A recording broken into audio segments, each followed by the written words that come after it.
Thanks for joining me again on Back the Truth. It is said, where crime pays, crime stays. For quite a number of years now, Jamaicans have been murdering over 1,000 persons each year. We have become so accustomed to it that it's like I know nothing. Every single day you hear one, two, three, four persons killed, and it's as if nothing is happening. We have tried various methods, but I'm telling you, I am convinced that we are not serious about dealing with crime, and specifically murder. Can you give me a good reason for us not wanting to have the death penalty for our murderers? Can you tell me why? Be interesting to know. They are quick to murder someone, yet they will fight. They'll pay the best lawyers to protect their own lives. But who cares about the victims? We talk about human rights. Let it be understood. The murderers have rights. Those who are murdered, their rights have all been taken away. This has gone on for too long in this country, and it must stop. How will it stop? Can it stop by the kind of judgment we hear about in our courts? Can you imagine a man commits 2 murders, and guess what? He just gets 12 years behind bars, probably go there and drink liquor and make records and have fun.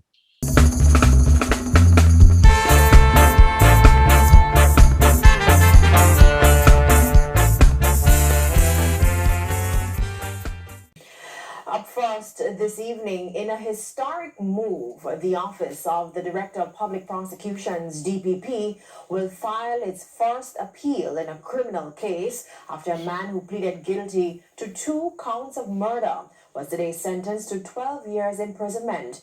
During today's court proceedings, the prosecutor indicated that the sentence would shock the public's conscience given the nature of the offenses. Kirk Wright has our story.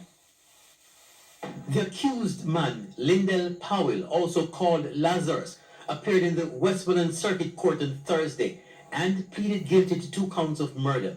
Powell accepted that he was involved in the killing of Oral McIntosh in January 2017 and also the killing of Ida Clark 2 months later. The matter was transferred to the Hannibal Circuit Court for sentencing before Justice Bertram Morrison. Powell's attorney, however, indicated to the court that her client was forced to participate in criminal activities out of fear, adding that the government and society had failed him.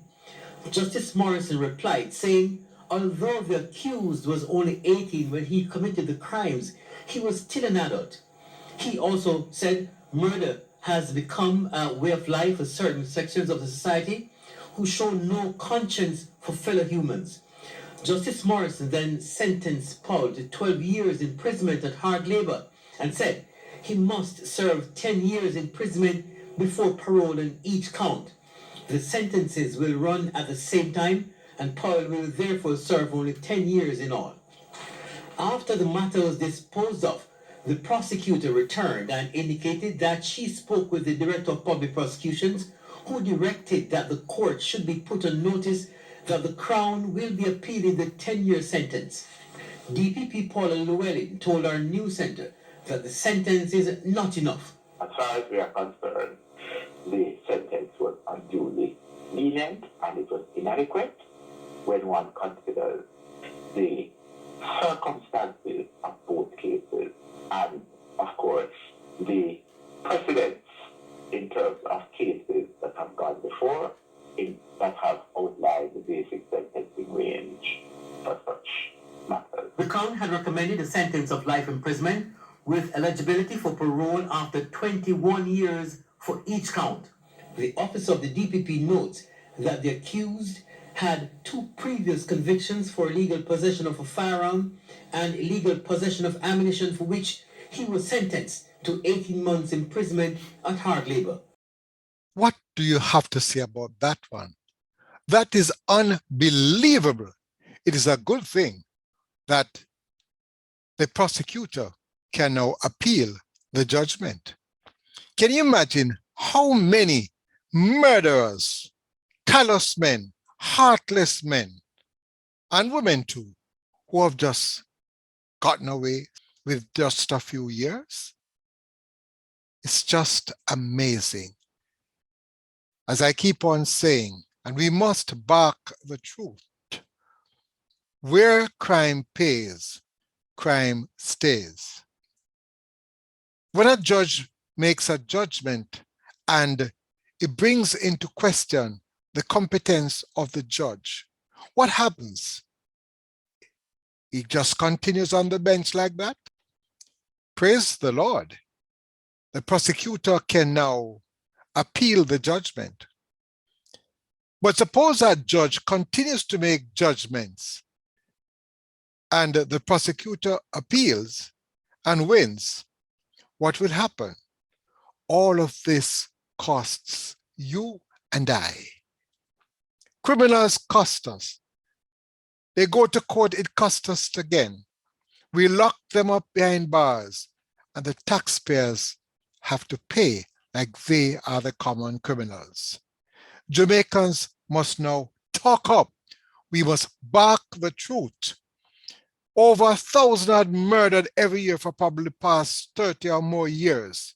We cannot continue like this. And the new idea now is that we have let them down. Can you imagine that? When persons decide now to take up a life of crime, there are persons in the society who now turn around and blame us, decent citizens. What a life, what a country.